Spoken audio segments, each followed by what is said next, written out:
Half Moon Valley, Oregon, 1884. There was a ledger on the kitchen table at the Ashby place, and it had 91 names in it. And by the spring of that year, 63 of them had been crossed out. Clementine Ashby had ruled the columns herself in the winter of 1877 with a straight edge and a bottle of ink, at the age of 24, 11 days after her father had gone over the mountains into California and had not sent word and never would. Column 1, the name. Column 2, what he had taken from them. Column 3, what she had paid back, with the date. Column 4, what was left. She had gone up the valley with that book on a Tuesday in January and knocked on 91 doors, and had stood on 91 porches in the rain and said the same 9 words to every one of them, which were, "I am Ashby's daughter, and I mean to pay." Some of them had let her in. A good many had not. 2 had spat. 7 years later, there were 28 names left, and the biggest number in the whole book belonged to a man named Jonah Reeve, and beside his name, column 3 was empty. Not partly empty, empty. Which was a peculiar thing, because Jonah Reeve was on her land every single day. He grazed 60 head of cattle on her North Hill, and had done for 2 years, and he paid her $40 a season for the grass, and in 2 years the two of them had not exchanged 40 sentences. Amos Ashby had sold irrigation shares in a ditch company that did not exist. He had done it well, because he was a charming man and he believed his own arithmetic while he was saying it, which is the only kind of swindler who ever gets anywhere. There was to be a headgate on the Little Half Moon and 11 miles of main ditch and lateral rights sold by the acre foot, and there were maps, and there was a surveyor down from Portland who was paid in shares and who was in on it or was not, depending on who told the story. 91 families in that valley put money into it. Some put in $40. Some put in everything. In November of 1877, Amos Ashby went over the pass with what was in the strongbox. Nobody ever heard from him again. There were reports. There was a man in Marysville in 1879 who was said to be him and was not, or was, and a letter that came to nothing. And after a few years, the valley settled on the story that he had died down there, because that was easier to carry than the other possibility, which was that he was alive and well and had simply stopped thinking about them. Clementine never learned which it was. She never went to find out, and she will tell you she was afraid of the wrong answer and could not have said which answer that was. What she did learn, in the first cold week after he left, was that the law was not going to help anybody. She learned it from a lawyer at the county seat who was perfectly straight with her. A daughter does not inherit a father's fraud. She had signed nothing, taken nothing, promised nothing. The subscribers could sue the ditch company, which had no assets, and they could sue Amos Ashby, who was gone. They could not touch her, and they could not touch the farm because the farm had come to Clementine's mother and from her mother to Clementine in 1874, before any of it started, and it was hers free and clear. "You can walk away from the whole business, Miss Ashby," the lawyer said. "There's not a court in Oregon can make you responsible." Clementine Ashby sat in that office for a while. Then she asked him what it would take to make her responsible on purpose. He looked at her over his spectacles for a long moment, and then he told her, because she had asked. She could execute a promissory note to every subscriber, 1 note apiece, name by name and sum by sum, at no interest. And to make those notes worth the paper they were written on, she could secure the whole of them against the 200 acres with a mortgage, drawn to a trustee, acknowledged before a notary and recorded at the county courthouse. "They will be payable on demand," the lawyer said. "That is the only way a man takes such a note from a girl with no money. It means what it says, Miss Ashby. Any holder, on any morning he chooses, may walk up your road and ask for the whole of his sum in cash before dinner, and if you have not got it, the trustee goes to the court and asks the court to sell your ground. I'd mean to pay $200 a year until they're done. You may offer that and they may accept it, and I have no doubt most of them will, and it will bind nobody to anything. The paper does not care what you meant. The paper says on demand." "Understand what that last part means," he said. "The notes are personal. The mortgage is the farm. Any man holding one of those notes, if you fall behind, can go to the court and take the ground out from under you. And you will have handed him the right to do it, in your own hand, in front of a notary. I understand it. I would advise against it in the strongest terms I possess. I'm sure you would, said Clementine. Draw it up. She signed the notes and the mortgage on the 3rd of December, 1877, and she knew exactly what she was doing. And that signature is the reason everything that came afterward could happen at all. She had done it because there were 91 families in that valley, and she had to live in it. She had not understood, at 24, that they would take the money and still not have her. The farm was 200 acres. 50 of them along the creek were the house and the garden and the orchard and the hive fence, and the other 150 were the North Hill, which was good for nothing on this earth but grazing. The orchard was hers in a way the rest of it was not. She had put in the first grafts herself in the spring of 1878, 4 months after her father ran, on rootstock she paid for by selling her mother's sewing machine, and she had worked that ground for 6 years on her knees. Gravensteins and a block of Newtown pippins and 1 row of a russet nobody else in the valley grew. It had come into full bearing in 1883. It was the first year the farm had made money that was not honey money. And there were the bees. 22 hives along the fence line at the top of the home field, in white boxes she had built herself out of scrap, because bought equipment is for people with money. Bees are cheap to start, and they do not care whose daughter you are. They had carried her through 1879 and 1880 when nothing else did, and she sold the honey in Corvallis under her own name because there was no point pretending, and after a while there were people in Corvallis who bought Ashby honey without knowing there was anything peculiar about the name at all. And Clementine looked forward to those market days the way other people look forward to church. Jonah Reeve had put in $1,100. It had been everything. The sale of his father's place in Illinois, 4 years of wages, and the whole of what he meant to build with. He bought 240 acres of dry bench land above the Little Half Moon at a price that only made sense if water was coming. He ran cattle up there for 2 seasons waiting on a ditch that was never going to be dug, hauling water in barrels through the second summer, and in the autumn of 1880 the bank took the bench, and he came down off it with a wagon, a dog, a horse, and 31 head that were all he had left in the world. A man with cattle and no ground is not a rancher. He is a problem looking for grass. For 2 years he hired out. He rode for the Kessler outfit and for 2 others, and he wintered in a bunkhouse at $30 a month like a boy of 19, and he kept his 31 head on borrowed pasture and paid for it in labor, and by 1882 he had built back up to 60 and needed grass of his own. There were 4 men in Half Moon Valley with grass to let. 3 of them wanted $60 and $70 a season. The 4th was Amos Ashby's daughter, and her hill went for 40, and it went for 40 because there was not another man in that country who would put his name on a lease with Ashby at the top of it. Jonah Reeve did the arithmetic for 1 whole night, and then he wrote up and signed it. He has never been able to explain that to anyone, including himself. He would tell you it was the price. The price was true. It was not all of it. There is a kind of man who will move his whole life to stand nearer the thing that hurt him, and will call it economy, and will go on calling it economy for years.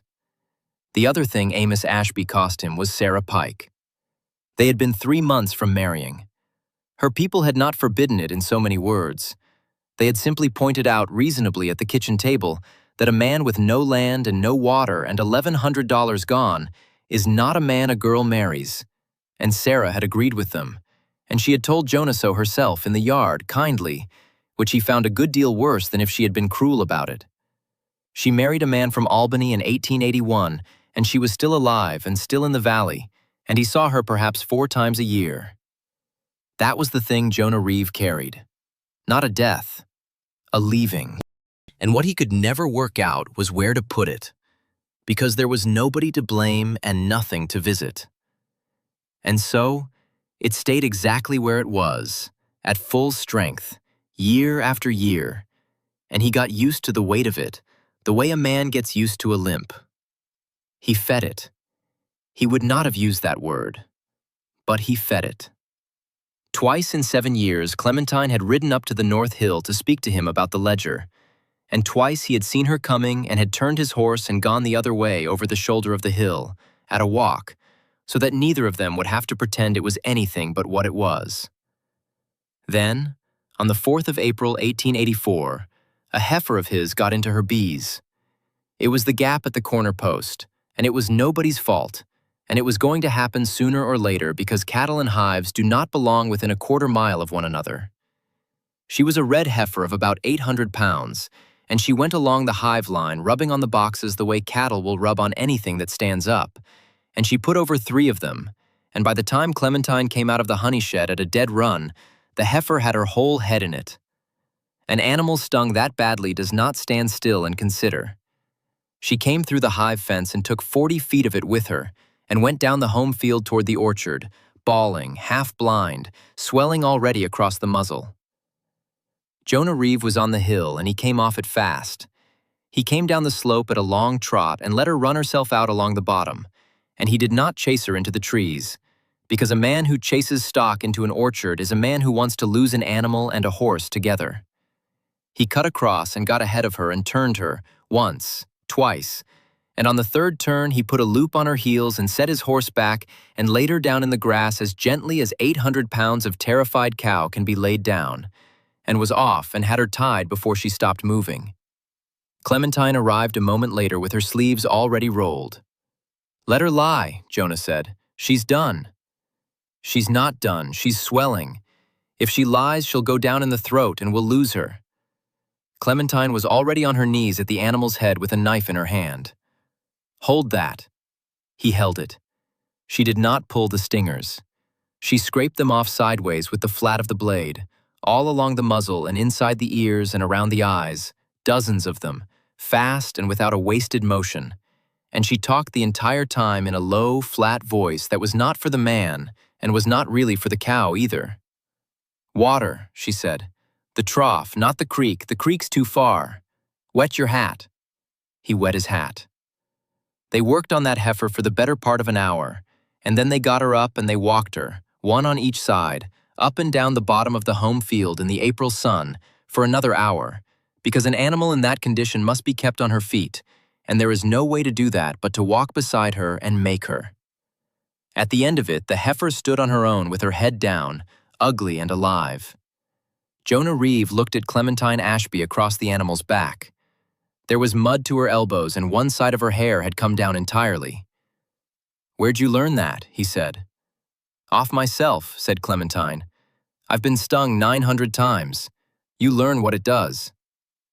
It was the longest conversation they had had in 2 years. Neither of them noticed until much later, which is generally how it goes.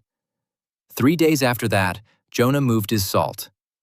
He had had the salt lick and the water trough at the top of the hill for 2 years, in the natural place, which put his cattle drifting along the upper fence at midday, which put them along her hive line. Now the salt was 200 yards down the west slope, and the trough had gone with it, and he had spent a day and a half moving a trough that no man moves for pleasure, and he did not mention it. Clementine worked out what he had done on the 2nd day, from the way the cattle lay at noon. She thought about it for a week. Then, on a Saturday, she walked up the hill with a 2-pound jar of the white clover honey, the good spring cut, and set it on the flat rock by his camp where he would find it, and went home without seeing him.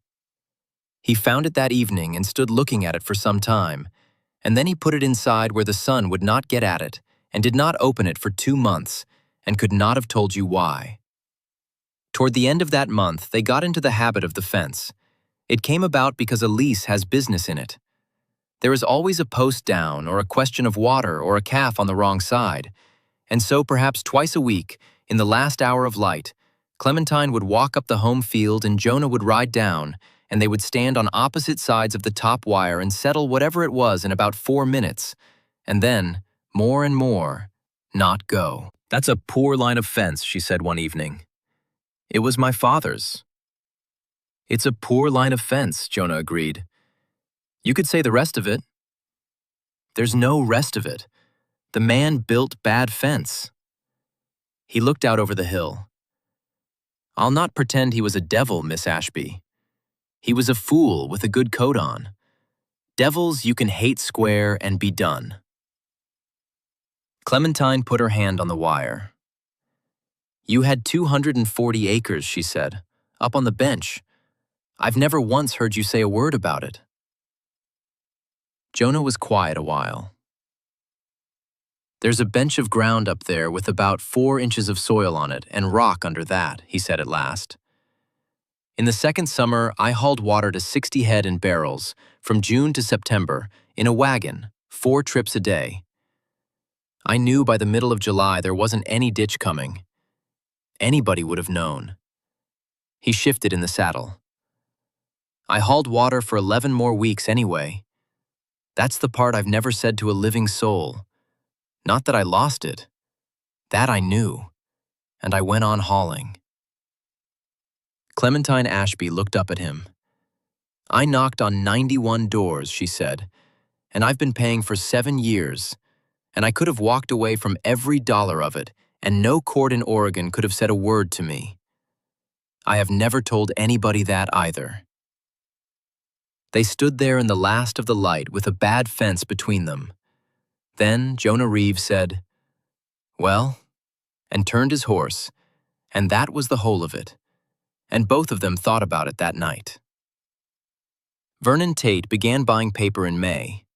He had put in $300 in 1877, and Clementine had paid him back in full in 1881, in 4 installments, and he had signed each receipt, and none of that had made the slightest difference to Vernon Tate. He was 61. He had been a subscriber, and he had been on the committee that met with the surveyor from Portland, and he had personally talked 9 of his neighbors into the ditch company, including his own brother-in-law, and his brother-in-law had never spoken to him since. That was the thing. Vernon Tate had not simply lost $300. He had lost his standing, and he had lost it in front of everybody. And he had spent 7 years watching Amos Ashby's daughter buy hers back at $200 a year with honey. So he went around the 28 who were left and offered them cash for their notes. 60 cents on the dollar, in hand, today, instead of Ashby installments stretching out to 1890. 19 of them sold. They were not bad people.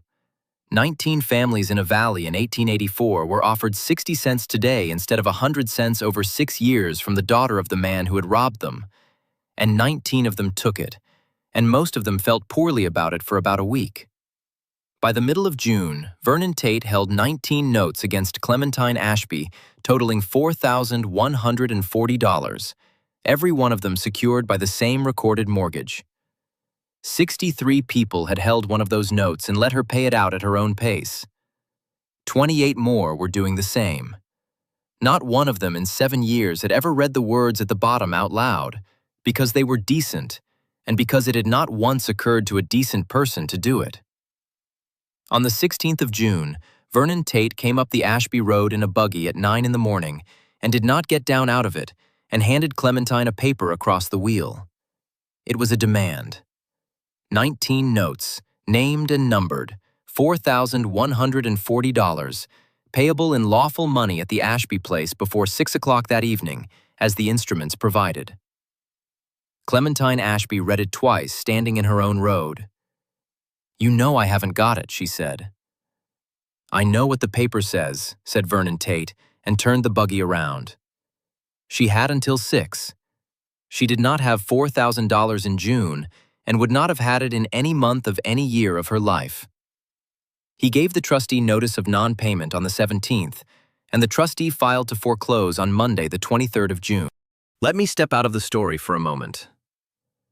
I don't know where this finds you tonight. Maybe you're folding something warm out of a basket. Maybe you're sitting in a parked truck with 20 minutes before you have to go back in.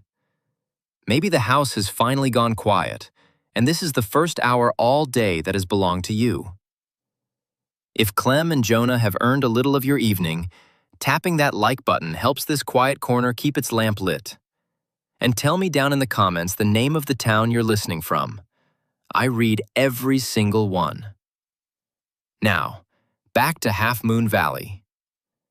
Because Vernon Tate has filed his papers, And to save her house, Clementine Ashby is about to sell the only thing she has left that is worth $4,000.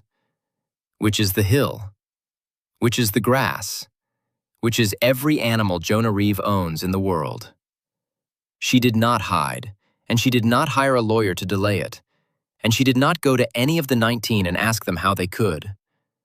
She did arithmetic for 2 nights, and then on the 26th of June, she went to see Vernon Tate at his own house, in the middle of the day, alone, with the ledger under her arm.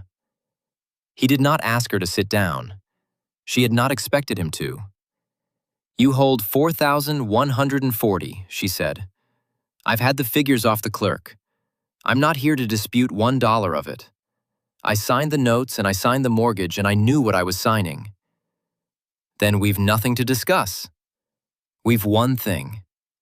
Clementine opened the ledger on his hall table and turned it to face him, and it was open at the whole 7 years. "I can't pay $4,000 out of a season. Nobody could. But I can pay you $3,200 inside of 6 weeks, cash, if I sell the North Hill and the whole of this year's apple crop on the tree." Vernon Tate looked at her for the first time. "That's most of the place," he said. "It's the North Hill and a crop. It isn't the orchard trees, and it isn't the house, and it isn't the bees." She kept her hand flat on the page. $3,200 against $4,140. It leaves $940, and I'll pay it at $200 a year the way I've paid everybody in this book, and you'll have your receipts, and you'll have every dollar you're owed and every dollar you bought. And if I say no, the court puts the whole 200 acres under the hammer." "It does," said Clementine. "A sheriff's sale in this valley in the autumn, with every man in the county knowing whose ground it is and exactly how it came to be sold." She let that stand a moment. "You'll get one bid, Mr. Tate, and it will be your own, because there is not a man in Half Moon going to stand up in front of his neighbors and bid against you for Ashby land. So you'd not collect $4,000. You'd collect 200 acres you have no use for and wait 2 years to turn them back into money, and this valley would talk about it for 20. She closed the book. "But that's not why you'll say yes, Mr. Tate, and I'll not pretend it is." She looked at the old man. "You'll say yes because you don't actually want the land. What you have wanted for 7 years is for this valley to see somebody made to pay for what happened to you in front of everybody. This way they see it. They see the Ashby girl sell her hill and her crop and count it out in cash, in July, at the bank, where there are windows." Vernon Tate's mouth moved. "You're a hard piece of work," he said. "I'm Amos Ashby's daughter," said Clementine. "I'd be no use to you if I weren't." He took it. He took it because it was in fact the better arrangement for him, and he was not a stupid man, only a bitter one, and because she had put the humiliation he actually wanted directly into his hands and named it out loud. He did not thank her, then or ever. The hill sold on the 1st of July to the Kessler outfit, who had wanted that grass for 11 years, and who intended to put their own steers on it by the middle of August. Which left the matter of the lease. Clementine Ashby sat at the kitchen table for a long time over that. Then she took a clean sheet and wrote out a notice of termination of grazing lease, correct in every particular, giving the full 30 days the agreement required, and she signed it, and she sent it up the hill in the hand of a neighbor's boy. She did it that way because she could not make herself walk up and say it, and she knew that about herself while she was doing it, and she did it anyway. Jonah Reeve read it standing in front of his own camp with the boy still there waiting to see if there was an answer. There was no answer. He rode down the next morning. She was at the hive fence in a wide hat with the veil pushed back, working smoke into a box with the smoker in her fist, and she did not stop when she saw him coming, because you do not stop halfway into a hive. He waited 11 minutes at the fence for her to finish. It was the longest 11 minutes of his adult life. When she came down, she pulled off the veil and said, "Mr. Reeve." "You sent a boy," Jonah said. "I did." 30 days notice, all correct, signed." "It is correct." "It's correct," he agreed. "It's a coward's letter, but it's correct."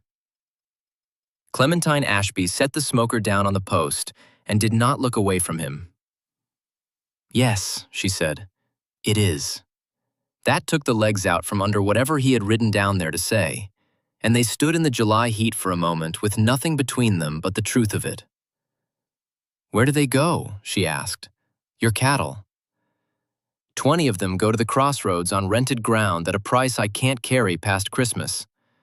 The other 40 go to Corvallis in August at whatever the buyers feel like giving me for a forced sale in a dry summer. He said it flatly, the way a man reads out a figure. "It's the second time I've come down off a hill, Miss Ashby. I know the road." "I'm sorry." "I know you are." He turned his hat over in his hands. 19 of them sold Tate their notes. You know what he'd have given me for mine? $660. In May. In hand. I could have taken that money and leased Bell's grass for 4 years and never spoken to you again. Then why didn't you?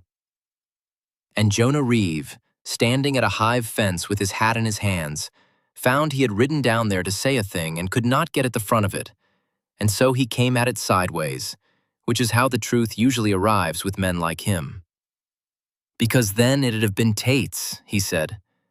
"And it isn't Tate's. It's mine. It's $1,100. It has not been $1,100 since about 1880. His voice came out rougher than he meant it to. "Your father took the bench and the money, and he took Sarah near enough, and he did it without once looking at me. And then he had the decency to walk over a pass and stop existing where I couldn't get at him." He stopped. "And there wasn't a soul left to be owed by. There's no grave. There's no letter. There's nothing in this world to knock on." He looked at her. "Except you. You came up my road with a book and offered to pay it. And if I'd let you pay it, then it'd be over. And I'd have to go back to being a man of 38 with 60 head and no land and no wife and nothing whatsoever the matter with him." The bees went on with what they were doing. "So I kept it," Jonah said. "And I'll tell you the rest since we've started. I didn't take your grass because it was $40. I took it because it was yours. 2 years I've paid rent to the one person on this earth who owes me, and I've called it economy, and I knew by about the 3rd month that it was no such thing." He turned the hat over again. "A man will hold on to a grievance a good deal longer than he'll hold on to a hope. I understood that about myself somewhere around the 3rd year, and I went on doing it anyway." Clementine Ashby did not say anything for a moment. Then she said, "Come up to the house." She put the ledger on the kitchen table and opened it to his page and set the pencil beside it, and she did not touch either. "It's your line," she said. Jonah Reeve looked at it for a long time. $1,100. Column 3 empty, 7 years of it, and the dates of 2 visits she had made and he had ridden away from. He took the flat carpenter's pencil out of his own vest, the one he marked cattle tallies with, because he did not want to use hers, and he drew a single line through his own name. Then he wrote in column 3, in square, blunt lettering, "Paid, not owed," and the date. "That's not the same as paid," Clementine said. Her voice was not entirely steady. "No," Jonah agreed. "It's better. Paid is what you do to a stranger." The Ashby place lost the North Hill in the 1884 crop, and it kept the house, the orchard trees, and 22 hives. 200 acres went to 50. Jonah Reeve sold 40 head in Corvallis in August in a bad market and took a loss he could tell you to the dollar for the rest of his life, and wintered 20 on rented ground at the crossroads. 9 of the 28 never sold their notes to Vernon Tate, and of those 9, 4 forgave the balance outright that autumn, and 5 did not. And Clementine paid those 5 in full over the next 3 years, at $200 a year, and got receipts and crossed them out. That is what it cost. It is worth being exact about it, because the valley did not become a kind place in the summer of 1884, and nobody made a speech. Vernon Tate got his $3,200 at the bank in Corvallis on the 1st of August, in front of the teller and 4 other men, exactly as she had told him he would. And he got the last 940 over the following 5 years, in installments, with receipts. He did not leave the valley. He is buried there. He never spoke a civil word to Clementine Ashby in his life, and he came to her wedding and sat at the back, for reasons he did not explain to anybody. They married in the spring of 1885, in the orchard, because the church was cold and the trees were in blossom, and it cost nothing. The 20 head came up out of the crossroads that April and went onto the home ground, which is 50 acres and was never meant to carry cattle and bees both. So the first thing Jonah Reeve built on that place was not a house and not a barn. It was 400 yards of cross fence, set back a full furlong from the hive line, with the water and the salt down at the far west corner where no animal would ever have cause to walk the top of the field again. It took him 19 days. He built it in April with the trees in blossom and his wedding coat still hanging on a nail, and he built it out of good posts, deep set, because the man before him had built bad fence. He never was any good with the bees themselves. He freely admitted it and stayed on his side of it, and in 30 years he was stung 11 times, all of them his own fault, and Clementine kept the count. The ledger stayed in the house. She did not burn it. There were people who thought she should have, and one of them said so at a threshing dinner in 1889, and Clementine said, mildly, that a thing you burn you have to go on thinking about, and put it away in the bottom of the linen press with the last receipts folded inside the back cover. It is still there. There is one line in it with a stock pencil drawn through the name, and 4 words in blunt square lettering that are not in her hand. You know what stays with me about this one? Clementine Ashby walked into a lawyer's office at 24 years old and asked a man how to make herself responsible for something she was not responsible for. And then she signed it, and it took her 7 years and most of her land. She would tell you she did it because she had to live in that valley. That was true. But it was not the whole of it, and I think she knew that by about the 4th year, which is the year the ledger stops being a plan and starts being a way of life. She was not paying 91 families. She was trying to buy a name back. And a name is not a thing anybody can sell you, at any price. So she could pay for the rest of her life and never once be finished. And Jonah Reeve moved 60 head of cattle onto the hill of the woman who owed him and paid her rent for 2 years and called it the cheapest grass in the valley. It was the cheapest grass in the valley. It was also the only address in Oregon where his grievance had somewhere to live. Here is the small thing I would leave you with.